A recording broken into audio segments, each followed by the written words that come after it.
I have the example for you. This is for real life. I'm sorry you were the best candidate for this acting role, but you remind the director of his ex-wife. There you go. What do I have to do with? I don't even know who she is.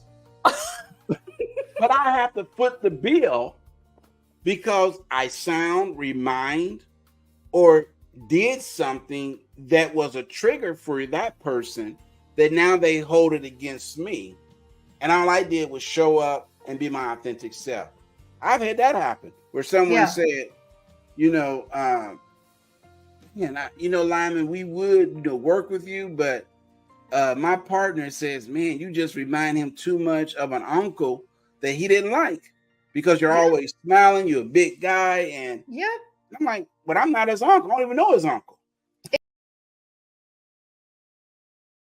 Unleash your potential with MetaMindstream, disrupting possibilities. Dive into the fusion of positive neuroscience and business strategies with Ann Scotland and Dr. Lyman Montgomery. Break free from limiting beliefs, expand extraordinary lives, and boost business profitability. Welcome back to MetaMindstream. Hello, Lyman, my good man. Hello, how are you doing? I am great. I've been traveling, but I'm actually home, which is great for a change. Sleep in your own bed. There's nothing quite like it. Absolutely appreciate that. Yes, nothing like sleeping in your own bed. No way. So all of you, welcome back to MetaMindstream, where we are disrupting what's possible. And this is an extension of our company-focused MetaMindset, where we help you with profitability, but we make it simplified. And we do that by combining principles of positive neuroscience with actionable business strategies. Yes. So our purpose of this show is to help you overcome all your challenges around mental aspects that are preventing you or hampering you from making those practical applications in your business. It's very much a dual process, right, Lyman? Absolutely. One of the things that we definitely enjoy doing on this podcast is sharing both, not just business tips, but also lifestyle tips that you can walk away and yes, you can feed your bottom line, but also feed your soul. Absolutely. Yes. And sometimes those lifestyle tips even become fun and controversial. Yes. We talk about things that aren't always PC. We're not R-rated or anything, but we will talk about taboo subjects as well as every day. So the second half of our show is always the life and lifestyle segment. So we're looking forward to that too. So today, our topic for the business segment is leveraging MetaMindset for overcoming objections. Tell us a little more about that, Lyman. Yeah, I'm excited about this one. And, we want to talk about 4 common types of objections, whether you're selling a product, a service, negotiating a contract. There tends to be 4 common obstacles or objections that come up. So it'll be a fun segment. Yeah, I think so too. And then once we talk about those practical applications in business, we're going to turn a moment to the other part of business, the MetaMindset part. We're going to talk a little bit about neuro-mirroring and what that means to overcoming objections without gross manipulation. So that's going to give us some fun stuff to talk about. But first, we're going to go to our very quick commercial break, and we'll be right back to give you more actionable steps. Unleash the power of strategic neuroscience with focused MetaMindset Inc. Boost your decision-making, sales, sustainable growth, and customer engagement. Scan the QR code now for an exclusive consultation.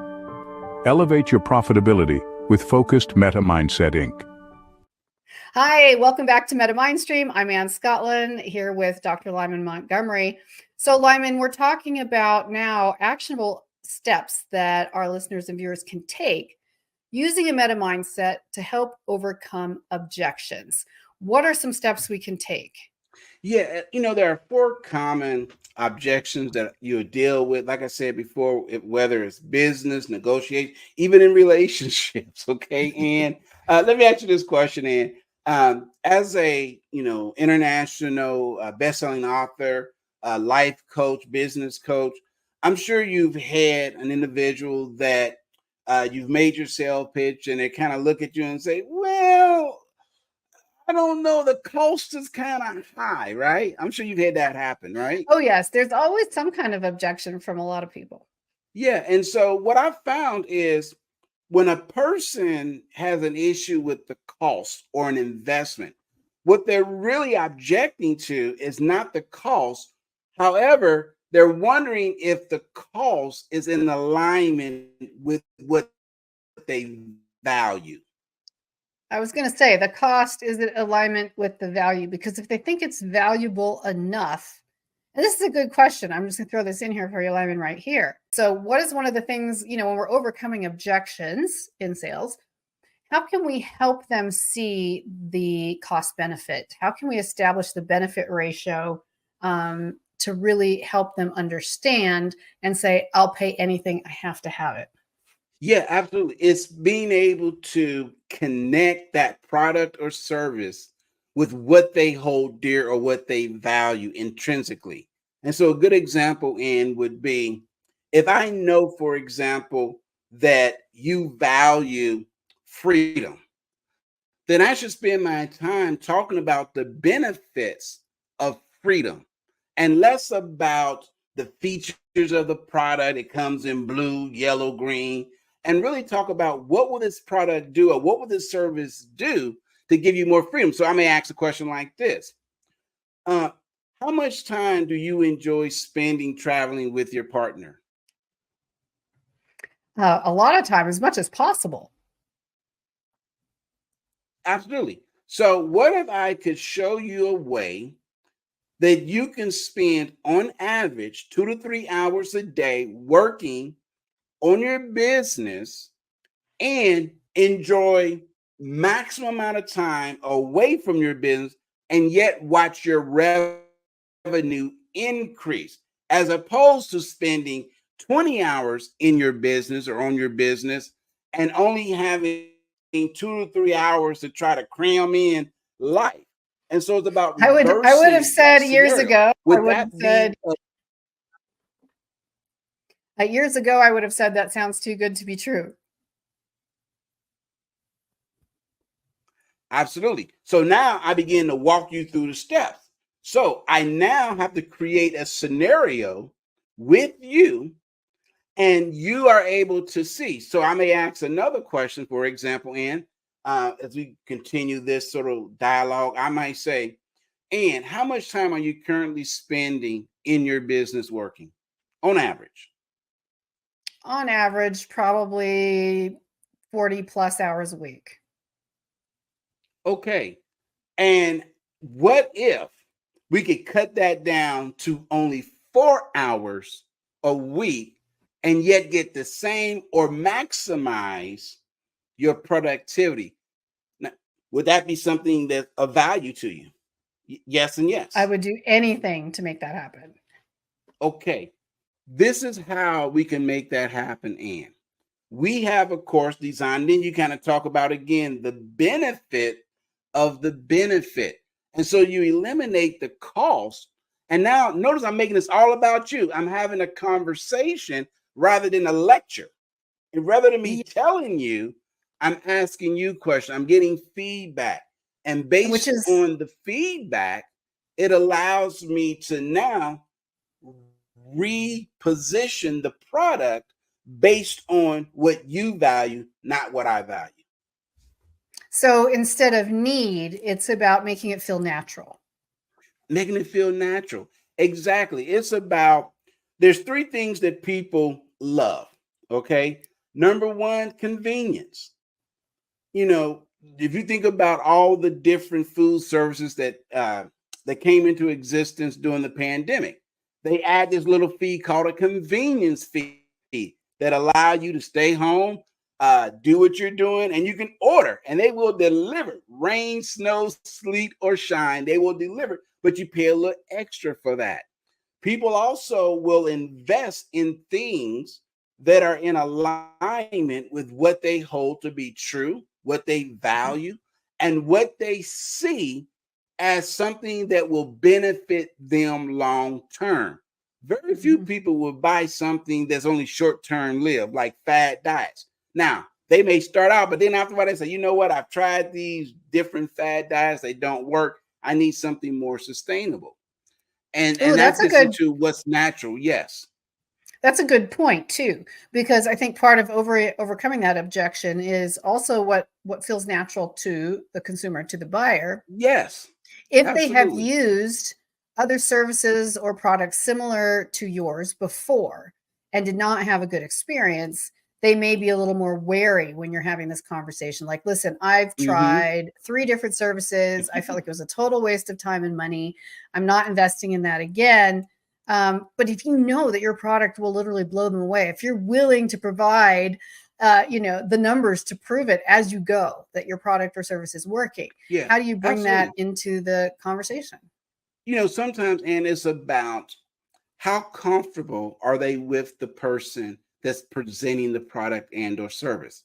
Because in Mhm. reality, it's not so much about the product or service as much as it is about the person. And if there's a connection, if we don't have a connection, I don't care how great the product, I don't trust you. Mhm. The product might work, but I don't trust you as the presenter or quote, some people take the position, well, I'm just the male person, as opposed to saying, listen, and this is where you bring in social proof. So part of that presentation might be the 4 common objection, cost, authorization, need, and time. So within that story, you might have social proof that goes something like this. And I might say, and when it comes to, let's say, not having being in a position to make the decision, and that's normally something that your partner John does. All right. Emily felt the same way.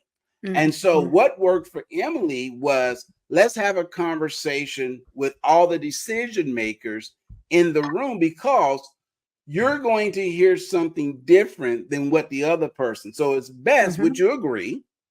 And then you kind of nod, yes, yeah, and yes. Would you agree it's better to have everyone getting the same information at the same time? So now John can ask questions Mhm. and you don't have to serve sort of as the filter and Mhm. try to say, oh God, what did he say? I think he meant this, and sort of do the back and forth dance. So, and that's something that you could do is, number one, reassure them, bringing the right people into the room to have a conversation. Another thing that works great, Ann, is asking them what are the 2 most important things for them to Mhm. get them to a yes. Mhm. And notice it's different. A lot of times people say, well, what will it take for you? Well, it's not about that. It's really about asking them, what do they value? And to get them to that yes, is you want to find out, what do you value in? And Because Lyman, the answer might be no.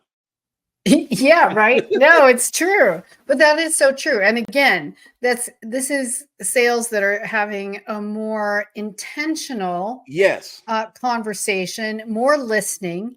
Um, I know that I notice, over the years when I bring up the objections before they do, it takes them a Hmm. little by surprise because you end up solving it for them before they've had a chance to. You can see it building up behind their eyes, like Yeah. they're going to burst out and say XYZ.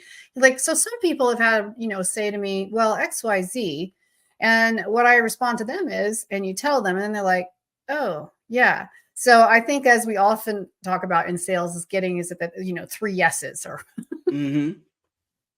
Yeah. The other part of that, and it's really a good point, is making sure that if you're presenting information, you have to believe yourself that this will Mm, actually work. mhm, mhm. It's sort of like if I'm a car salesperson, and let's say I'm selling Bentleys, but I'm driving a Toyota.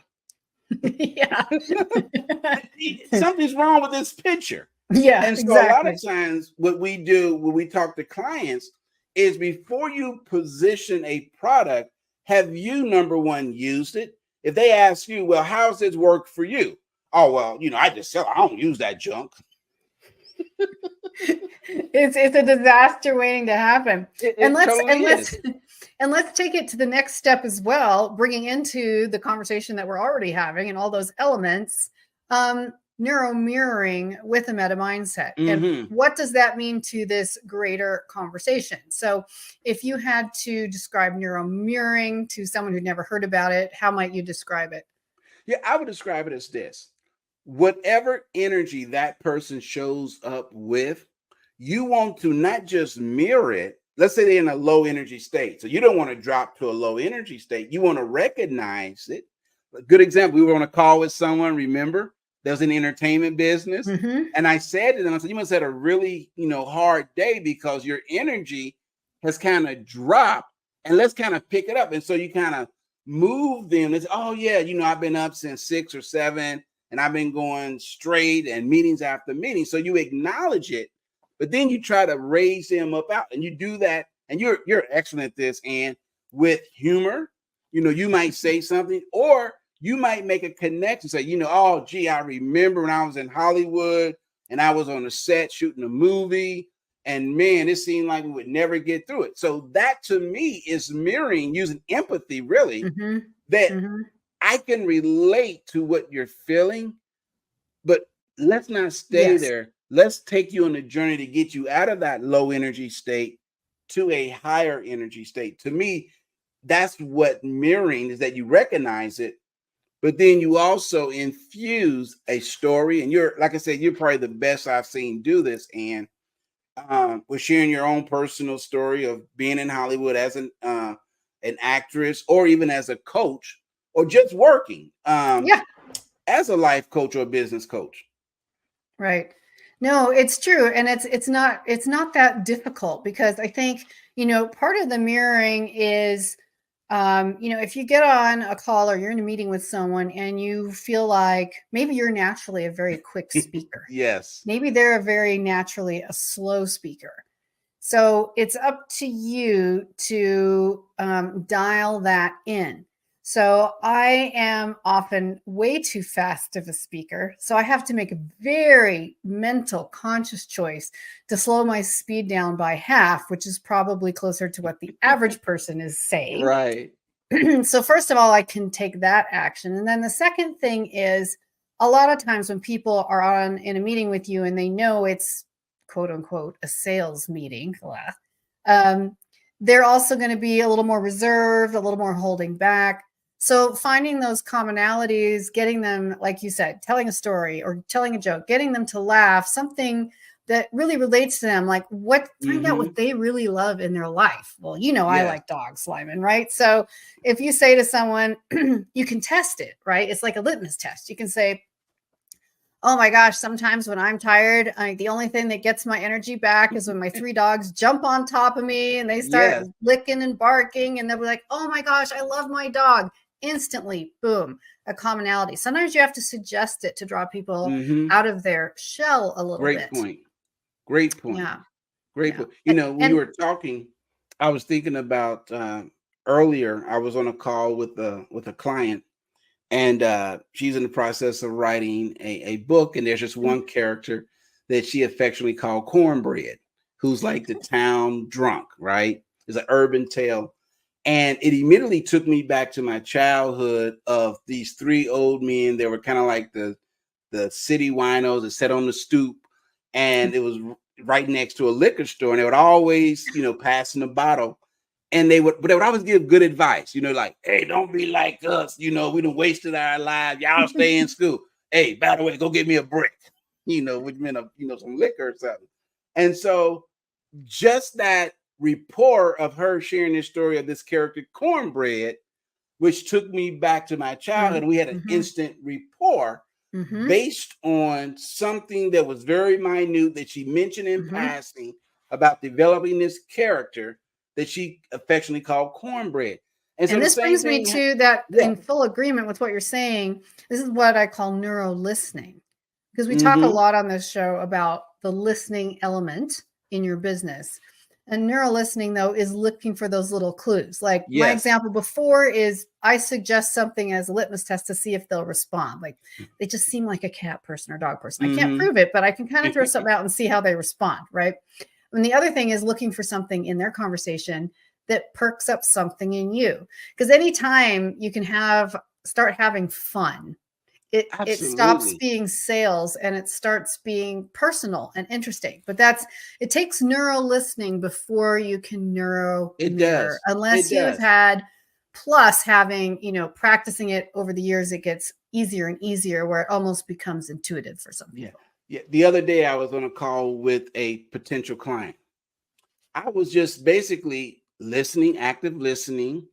I was mirroring. All right. And I was probably just sharing the process of what I do. And she said, "Oh my God, sign me up." I didn't even give a sales pitch, nothing. I was just telling her what I had done with some other clients. And literally 15 minutes in, she was like, "Oh my God, sign me up. Where do I sign up? I need to work with you." And that's exactly what you're talking about, Ann. And sometimes a person is ready to sign up, but we are so married to the script. They're like, "Well, wait a minute. I got to finish my 10 points." Oh, that's the worst. No, it's the worst. And losing all of that natural. And the other thing, of course, which we talk about all the time and is obvious here, but in any sales, is creating the relationship, right? Yes. Because you don't always have to make the sale on the first day. There's pros and cons in every situation when you read it, you read the room, whatever that is. But finding that commonality. Well, time is flying. We have to take our second break real quick. So stick around with us. We're going to go into next our lifestyle segment and talk a little bit more about handling objections in life, and Yes. in particular, objections to, I told you we get kind of controversial sometimes, your personality or identity. How do you handle that in real life? So stick with us. We'll be right back. Yes. Unleash the power of focused MetaMindset lunch and learn sessions. Sharpen problem-solving skills, spark innovation, foster collaboration, and build adaptability and resilience. Elevate your team's success and profits.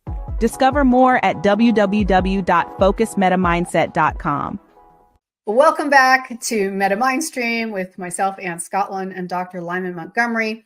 We've spent the first segment of our show today talking about actionable business steps you can take using MetaMindset to overcome objections in sales and anywhere in your business.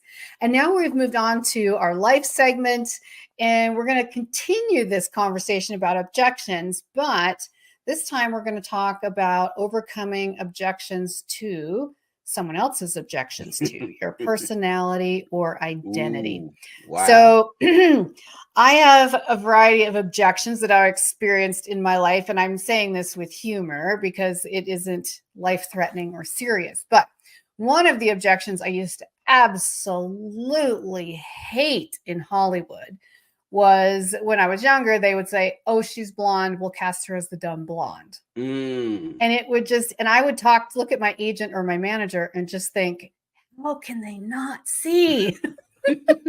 So I had to pitch myself, why, like, I promise you, I can look like the librarian. I can do a show with zero makeup. And I did have to do things like that in order to land the role, because they would just see me and have that quick personal judgment, or I don't want to work with them.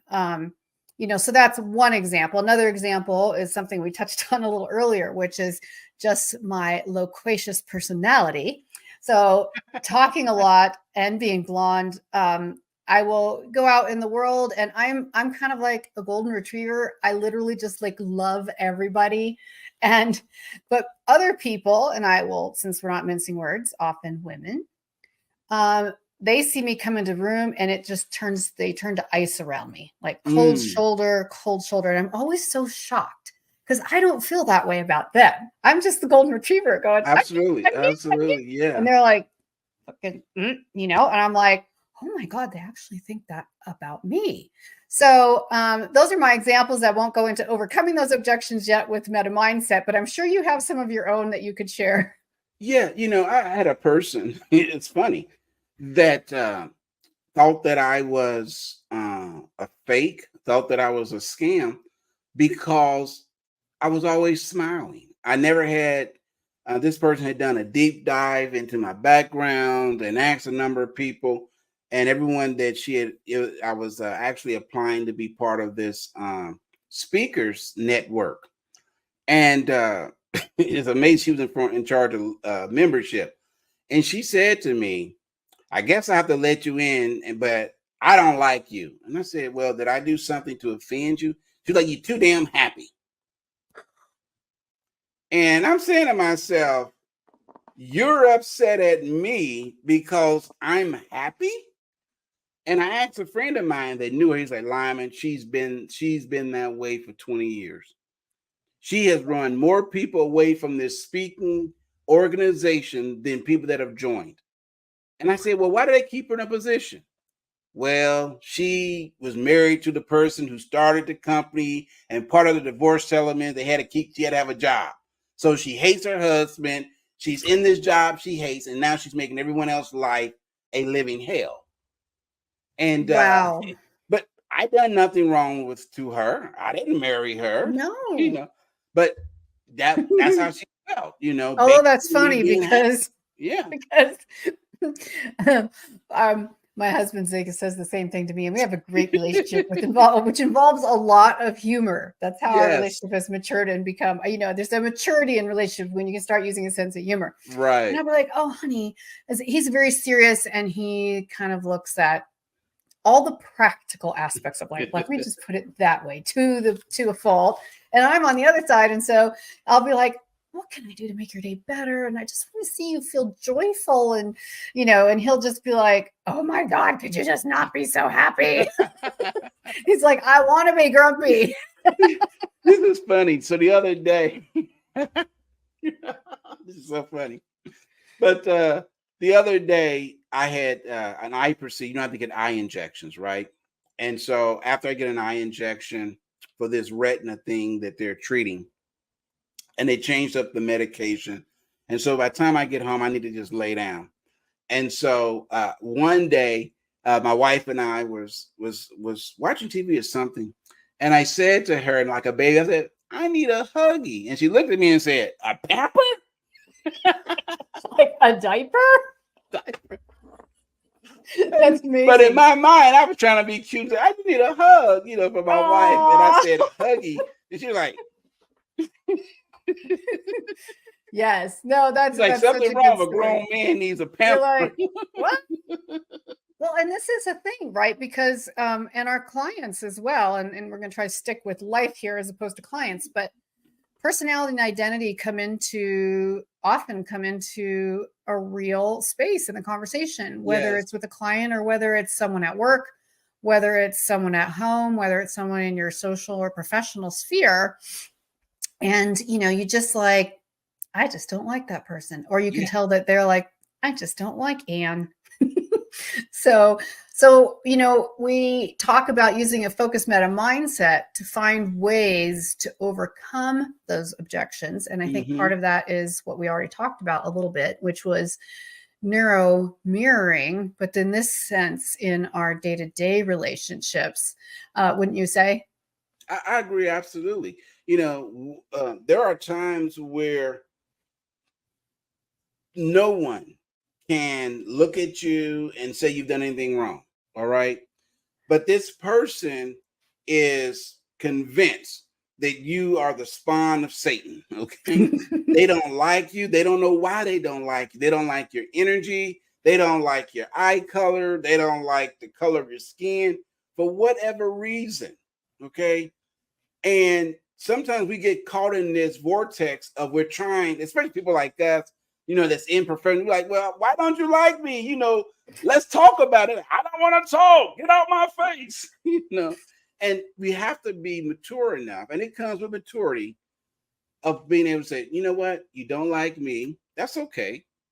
I don't have any reason not to like you, but I'm not going to create stress. So I'm going to remove myself. And sometimes it's hard. Yes. It's hard for people to do that, Ann. Well, because I think what they forget is what we always talk about. Because every episode, I swear, it comes back to this. I don't swear, but which is being in agreement versus being in alignment. An alignment, yes. So if you have to work, I have someone in my life who will never watch this, who's extremely difficult personality to work with. And for geographic and other reasons, I have no other choice. So I don't think they particularly like me. I don't particularly like them. So how do how do we find alignment, since we have to be in a professional environment together on a regular basis, right? Yeah. How do we find alignment, even though it's like they say in the UK? Did you ever hear that phrase, chalk and cheese? That's a UK thing. Or, oil and water, we tend to say here. And it's like, okay, we're oil and water, but we're in the same workplace, or we're in the same club, or they're in my family, even harder, right? So how do I, how are ways that I can overcome that? Yeah, I think, one of the things, and I've had to do this, you kind of set up militarization zones, like, during like the Korean War, they're like, okay, we had to stand still. So I guess what? We're going to create boundaries. You stay on your side, I stay on my side. So you create these sort of working agreement or boundaries saying, listen, sometimes over a subject, let's say it's over a subject, like we know when we talk about religion, we talk about money, it's going to get heated. So let's agree that we limit our conversations to anything other than talking about those hotbed politics, money, religion, family, matters, things of that nature. Other times it's like, you know what? Let me know when Susan's going to be there and I show up when she leaves, because it's too volatile. And sometimes separation is a good thing. It's not a bad thing. It is because you don't want to be in a room where you're fired and they're dynamite. The two don't mix, because you're going to blow up something. That's excellent. Yes, that's a really good example. No, that's a really good example. So planning, understanding who's going to be in the room when. And when you have to be in the same room, creating space with that person. You don't have to try to show them up, because they may want to try to show you up.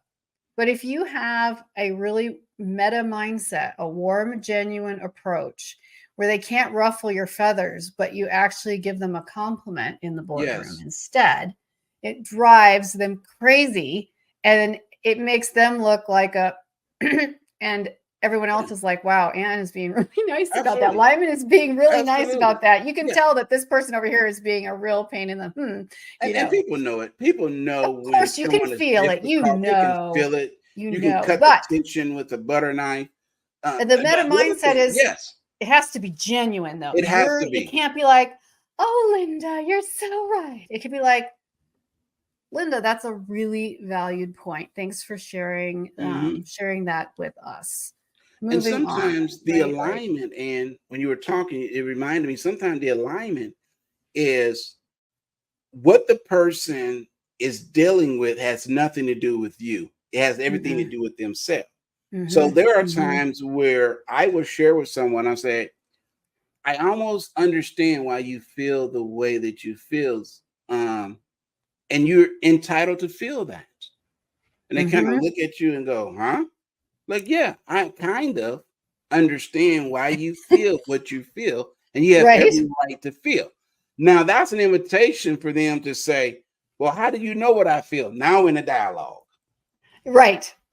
Absolutely. And this is what takes me back, and I'm going to have to wrap up because we're just having so much fun and time is flying. But, this is taking me back to childhood, right? And going to church school, right, too.